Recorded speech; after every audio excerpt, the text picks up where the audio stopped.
Bem-vindo ao programa Hora do Estudo Bíblico, com o doutor e professor Lehmann Strauss.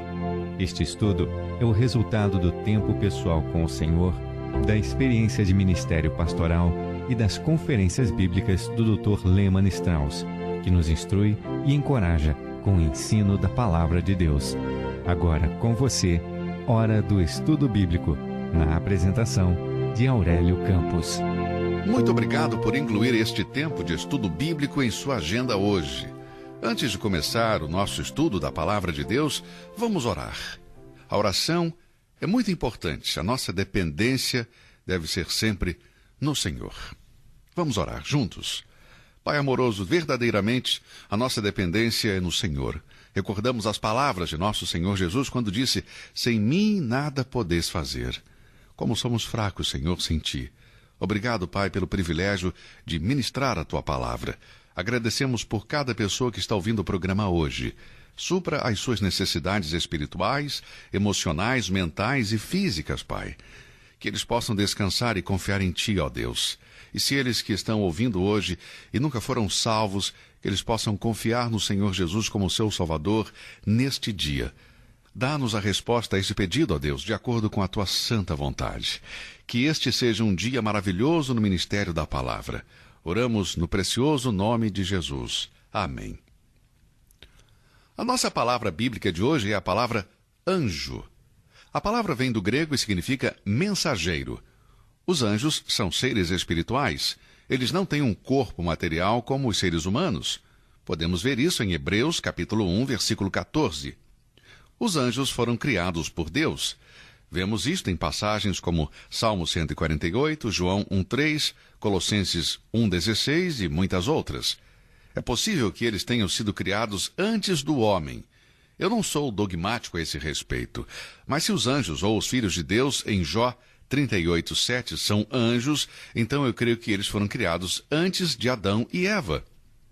O número de anjos é muito, mas muito grande de acordo com 1 Reis 22:19 e Hebreus 12:22, e a sua força é muito grande.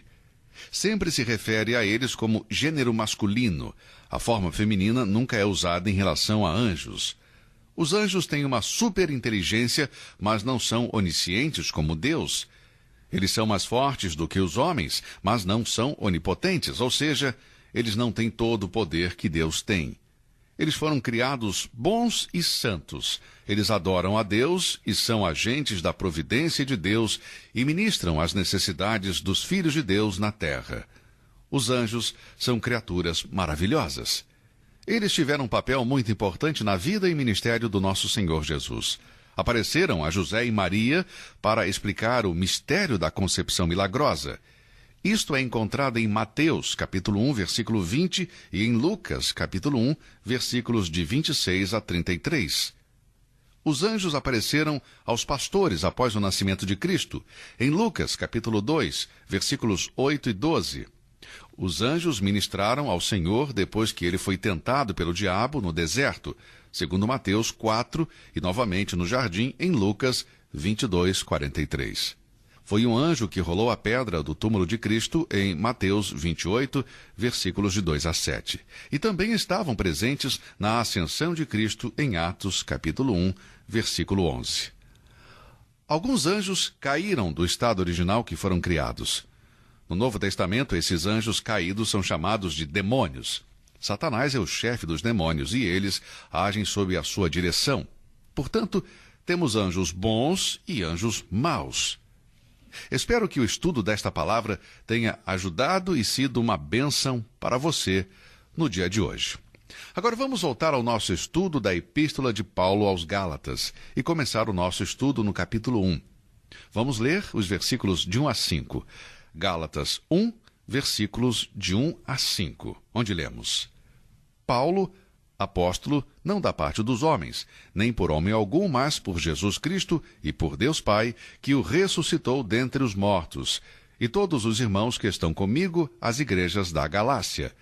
Graça e paz da parte de Deus Pai e de nosso Senhor Jesus Cristo, o qual se deu a si mesmo por nossos pecados, para nos livrar do presente século mau, segundo a vontade de Deus nosso Pai, ao qual seja dada glória para todo sempre. Amém. Com um som muito forte e firme, como uma trombeta, Paulo dá a primeira nota clara de ataque a seus amigos, os Gálatas. Lembre-se que os judeus legalistas atacaram o apostolado de Paulo. Eles disseram que ele era falso, que ele havia designado a si próprio. Paulo diz que não é assim. Ele diz: eu sou um apóstolo de Jesus, por Jesus Cristo e pela vontade de Deus. Portanto, Paulo reivindica o ministério divinamente confiado do mensageiro de Deus. A palavra apóstolo vem da palavra grega enviado. A palavra é usada para se referir a um mensageiro em comissão, com credenciais próprias para representar a outra pessoa. Literalmente, um apóstolo é um enviado, um mensageiro, um ministro ou um embaixador. Na verdade, nenhuma dessas palavras descreve completamente o ministério de um apóstolo. Nenhuma destas palavras, mensageiro, ministro ou embaixador, descreve completamente o que é um apóstolo. Mas a palavra apóstolo parece resumir todas elas. É um mensageiro divinamente enviado. O ministério do apostolado de Paulo estava sendo contestado. Ele foi forçado a fortalecer seu ministério, destacando o fato de que ele era um mensageiro divinamente designado. Sua nomeação não foi feita por parte de homens, nem pelos homens. Isto é importante no versículo 1. Apóstolo, não da parte dos homens, nem pelos homens. Ele não era um falso apóstolo. Seu ministério não provinha de homem, mas ele tinha uma autoridade dada diretamente de Deus e não de uma fonte humana. Hoje há homens como Paulo, enviados diretamente por Deus, fazendo um ótimo ministério cristão, mas nunca tiveram a imposição de mãos pelos homens. Os profetas do Antigo Testamento eram nomeados através da imposição de mãos. Mas um homem pode ser chamado por Deus hoje e ser um excelente ministro da palavra de Deus, ser um servo fiel e nunca ter sido enviado com imposição de mãos. A imposição de mãos no Antigo Testamento não transmite qualquer poder especial sobre a pessoa a quem foram impostas as mãos. A única coisa que poderia ser transmitida por imposição de mãos são os germes, só isso. Quando você coloca as mãos sobre as pessoas, não está transmitindo poder a elas. Não. A imposição das mãos era simplesmente um reconhecimento de que essa pessoa tinha sido chamada por Deus para ser seu ministro. Atualmente existem homens que recebem o chamado de Deus e têm sido até mesmo examinados por um corpo de homens da Assembleia Local, mas grande número de pessoas no ministério são recomendados pelo homem, não por Deus, ou nem são chamados. O ministério de Paulo era de um verdadeiro apóstolo, chamado por Deus, por meio de Jesus Cristo e Deus, o Pai, que o ressuscitou dentre os mortos. Gálatas 1, versículo 1, Paulo reforça seu argumento se unindo com outros a quem ele chama de os irmãos que estão comigo. Estes eram irmãos cristãos, possivelmente membros de uma assembleia local ou talvez companheiros de viagem de Paulo. Paulo tinha algumas coisas muito fortes para dizer às igrejas da Galácia, e ele queria que os cristãos daquele lugar soubessem que todos os irmãos apoiavam o que ele estava dizendo.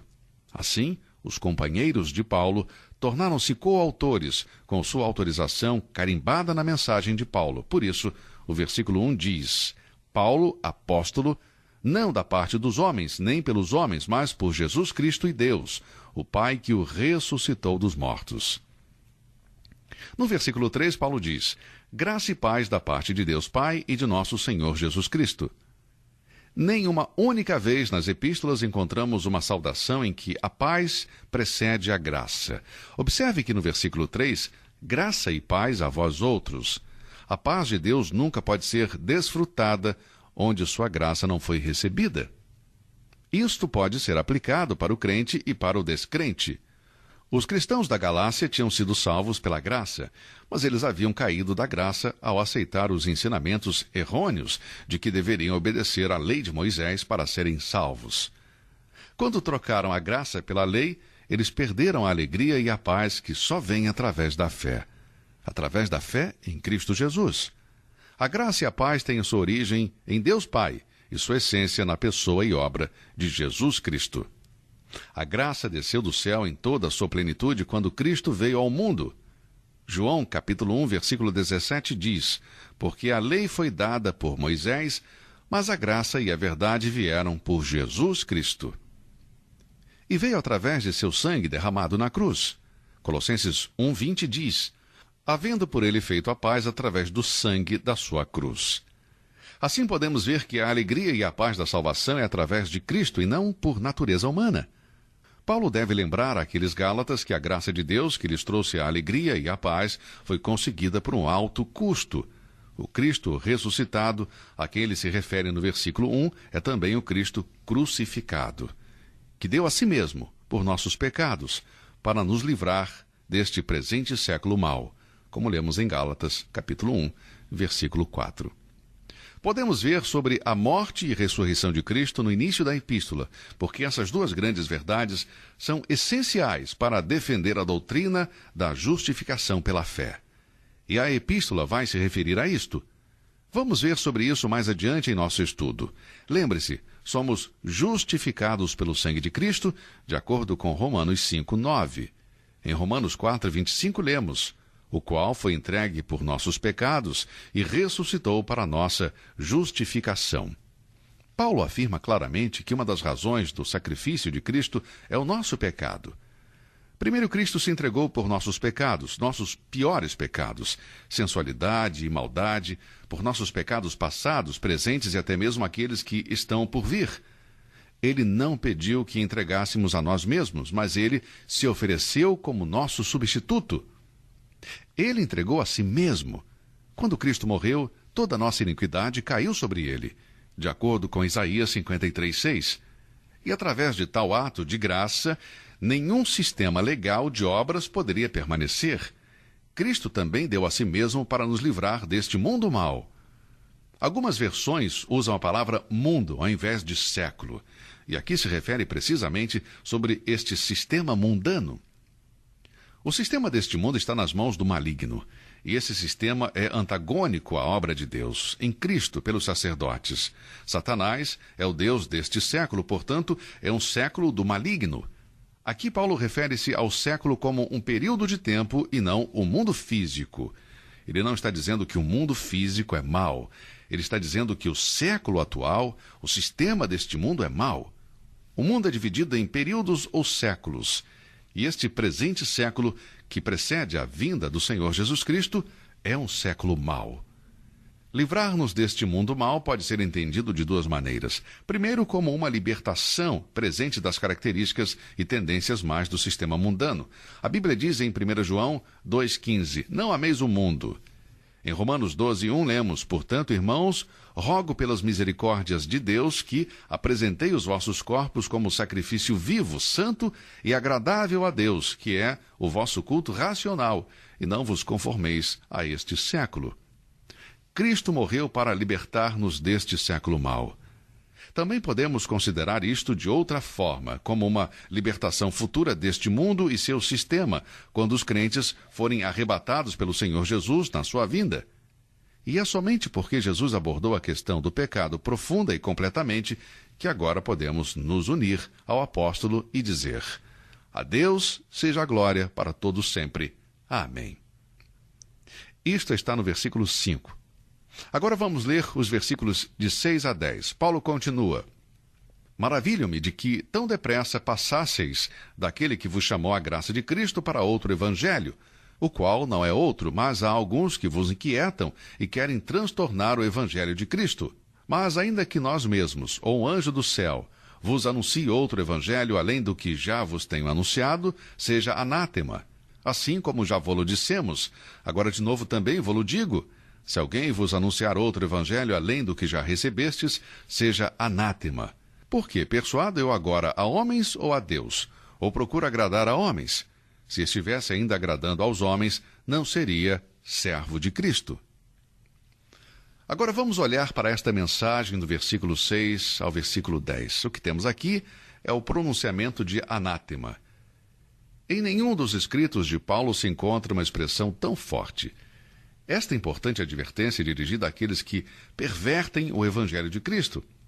Tenha em mente uma coisa, que estas palavras não procedem de uma língua descontrolada ou de um temperamento fora de controle. Esta carta, em sua totalidade, é a mensagem de Deus, do Espírito Santo. primeiramente falado a Paulo pelo Espírito Santo e, em seguida, escrito para as igrejas na província da Galácia. Paulo não está fora de controle aqui, não está despejando seus sentimentos sobre os Gálatas, ele está escrevendo sob inspiração, ele é um mensageiro. Paulo estava escrevendo aos Gálatas apenas o que Deus lhe disse para escrever. Interpretações pessoais e invenções humanas sobre o Evangelho são condenadas nesta epístola. Agora, o que causou essa repreensão tão severa?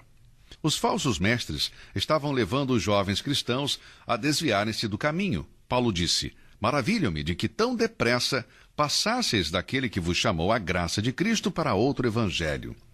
Eles estavam começando a afastar-se da graça de Deus. Eles não haviam ainda percorrido todo o caminho. E é por isso que Paulo apressa em evitar que eles deixassem o caminho da verdade e tenta fazê-los voltar. Este é o tipo de ensino e pregação que precisamos hoje. O tipo de ministério da palavra de Deus que impede os cristãos de desviar do caminho da verdade e trazer de volta aqueles que se afastaram. Isto é algo muito surpreendente, que aquele que provou a boa palavra e da graça de Deus seja levado ao ensino errôneo, o qual nunca pode satisfazer o coração humano. Vemos muito isso hoje em dia. Nosso Senhor ministrou em Nazaré, sua terra, e ele ficou admirado com sua incredulidade. Marcos 6, versículo 6. Amigos, não existe outro evangelho que pode nos tentar afastar do verdadeiro. Eles são perversões do evangelho de Cristo, para o qual devemos estar alertas. Havia e há muitos desses evangelhos que adicionam, tiram ou mudam algo do verdadeiro evangelho. É trabalho do inimigo perverter o evangelho. Meu amigo, como necessitamos estudar toda a palavra de Deus, tudo o que Deus diz, precisamos estar preparados para não sermos enganados. Como podemos ver, a religião está construída sobre o texto verdadeiro. Toda seita, toda heresia, toda religião falsa está baseada em um texto da Bíblia. Portanto, precisamos estudar toda a palavra de Deus. Essa é a razão pela qual levamos você através de todos os livros da Bíblia. No versículo 6, ele diz: maravilho-me de que tão depressa passasseis daquele que vos chamou a graça de Cristo para outro evangelho. As palavras tão depressa sugerem uma possível razão para o engano dos crentes da Galácia. A melhor tradução seria rapidamente. Admira-me que vós estejais passando tão rápido. E sugere o erro de não tomar tempo para um estudo diligente dos fatos. Assim que Paulo deixou os Gálatas, eles deixaram-se seduzir pelos judeus legalistas. A decisão impulsiva, feita sem um estudo cuidadoso, os levou a aceitar a perversão do evangelho mais rapidamente do que haviam aceitado o verdadeiro evangelho pregado por Paulo. Este é frequentemente o caso. Muitas vezes é assim hoje em dia. As pessoas se deixam enganar rapidamente por heresias e falsos ensinamentos. Isso acontece porque eles não estão enraizados na verdade, não são guiados pela palavra de Deus, e o Espírito Santo nos adverte a não aceitar tudo imediatamente, rapidamente. Não podemos aceitar o ensino de qualquer homem. Partidários do diabo ocupam lugares de importância nas denominações protestantes de hoje em dia. 2 Coríntios capítulo 11, começando com o versículo 13, diz: porque tais falsos apóstolos são obreiros fraudulentos, transfigurando-se em apóstolos de Cristo. E não é maravilha, porque o próprio Satanás se transfigura em anjo de luz. Não é muito, pois, que os seus ministros se transfigurem em ministros da justiça, o fim dos quais será conforme as suas obras. E por causa deste tipo de decisões rápidas, sem discernimento, os filhos de Israel começaram a adorar o animal dos antigos egípcios, de acordo com o que lemos em Êxodo capítulo 32, versículo 8. Foi isso que aconteceu na Galácia. Em nosso tempo tão corrido, necessitamos prestar muita atenção à exortação de Paulo a Timóteo. Não imponhas as mãos apressadamente. Não sejas ingênuo, simples. Não acredite em tudo que você ouve somente porque o nome de Jesus está lá, ou um versículo da Escritura é citado pelo pregador. Devemos dedicar muito tempo à oração e ao estudo da palavra de Deus antes de tomar qualquer decisão, especialmente quando essas decisões têm a ver com a verdade cristã ou o erro satânico. 1 João 4,1 diz, é um alerta muito importante para nós. Amados, Não creiais a todo o Espírito, mas provai se os Espíritos são de Deus, porque já muitos falsos profetas se têm levantado no mundo. Agora vamos ver a palavra anátema. Uma afirmação terrível, mais do que qualquer outra na Bíblia. Vamos ler o versículo 8. Mas ainda que nós mesmos, ou um anjo do céu, vos anuncie outro evangelho, além do que já vos tenho anunciado, seja anátema. Amigos, esta é uma linguagem forte e vem de Deus. É inspirada pelo Espírito Santo. Ela é repetida no versículo 9. Assim, como já vos dissemos, agora de novo também vos digo. Se alguém vos anunciar outro evangelho além do que já recebestes, seja anátema. Isso é um anátema duplo, ou uma maldição dupla. A maldição aqui é a palavra anátema, e originalmente refere-se a animais que estavam destinados a morrer como um sacrifício. Mais tarde, a palavra foi usada com o significado de maldição ou algo destinado à destruição. E esse é o sentido da palavra anátema aqui no Novo Testamento. É algo ou alguém entregue ao juízo de Deus. Que fique bem claro, meus queridos amigos, que o juízo apostólico ou anátema não era uma expressão profana. Muito pelo contrário, significa que a maldição de Deus estava sobre ele. 2 exemplos, um no Antigo Testamento e um no Novo Testamento, servirão para ilustrar este pensamento. O do Antigo Testamento está em Deuteronômio, capítulo 11, versículos 26 a 28. E no Novo Testamento está em Marcos, capítulo 11, versículos de 12 a 21. Na linguagem comum do nosso tempo, podemos dizer, seja maldito. Em outras palavras, Paulo disse que se alguém se aproxima de você com o evangelho que não é o verdadeiro evangelho de Cristo, então essa pessoa é maldita ou amaldiçoada. Não é um ser humano que está amaldiçoando aqui. Em outras palavras, que seja entregue ao juízo de Deus. Anátema, nos escritos de Paulo, contém a ideia de morte espiritual. Paulo usou para si mesmo em Romanos 9, versículo 3, onde diz: porque eu mesmo poderia desejar ser anátema de Cristo, por amor de meus irmãos, que são meus parentes segundo a carne. Aqui ele mostra a ideia de estar eternamente separado de Deus. Em outras palavras, Paulo estava disposto a perder sua própria salvação para que seus irmãos judeus pudessem ser salvos. É claro que seu desejo nunca poderia ser cumprido. Se fosse possível Paulo perder sua salvação, esta perda nunca poderia ser conseguido o que Paulo queria. Ele nunca poderia ter morrido para salvar outras pessoas. Se aqueles que não amam o Senhor Jesus serão julgados e deixados para trás na sua vinda, maior será o juízo para os falsos mestres que têm atacado as mentes daqueles que não creem. As verdades fundamentais do Evangelho de Paulo, que é o Evangelho de Deus, o Evangelho de Cristo, pode ser resumido como mostra 1 Coríntios 15, versículos de 3 a 5. Porque, primeiramente, vos entreguei o que também recebi, que Cristo morreu por nossos pecados, segundo as Escrituras, e que foi sepultado e que ressuscitou ao terceiro dia, segundo as Escrituras, e que foi visto por Cefas e depois pelos 12. Os aspectos vitais do Evangelho, então, são a morte de Cristo, sepultamento, ressurreição e sua volta. A fé em Cristo, que morreu e vive para nos salvar, livrará o crente de cair no legalismo e nas obras da lei. Porque assim como muitas são as obras da lei, assim muitos estão debaixo da maldição. Você crê no Senhor Jesus como o seu Salvador, meu amigo? Você confia nele? Você nasceu de novo verdadeiramente? Deus ama você. Cristo morreu por você. Portanto, não o rejeite. Se você estiver ouvindo o programa agora e nunca nasceu de novo, não entregou a sua vida a Cristo, então creia no Senhor Jesus Cristo e será salvo. E para os irmãos e irmãs em Cristo, se unam a mim em oração para que Deus abençoe não apenas o programa de hoje, mas também todas as futuras mensagens sobre a grande epístola de Paulo aos Gálatas. Se Deus permitir, estarei de volta no mesmo horário no próximo programa. Até lá então, e continue olhando para o alto. Que Deus o abençoe. Você ouviu Hora do Estudo Bíblico com o professor e doutor Lehmann Strauss, na apresentação de Aurélio Campos. Se você deseja ouvir novamente esta mensagem, visite a nossa página na internet www.bbnradio.org. Fica o convite para você nos acompanhar amanhã, neste mesmo horário, aqui na BBN. Hora do Estudo Bíblico é uma produção da BBN.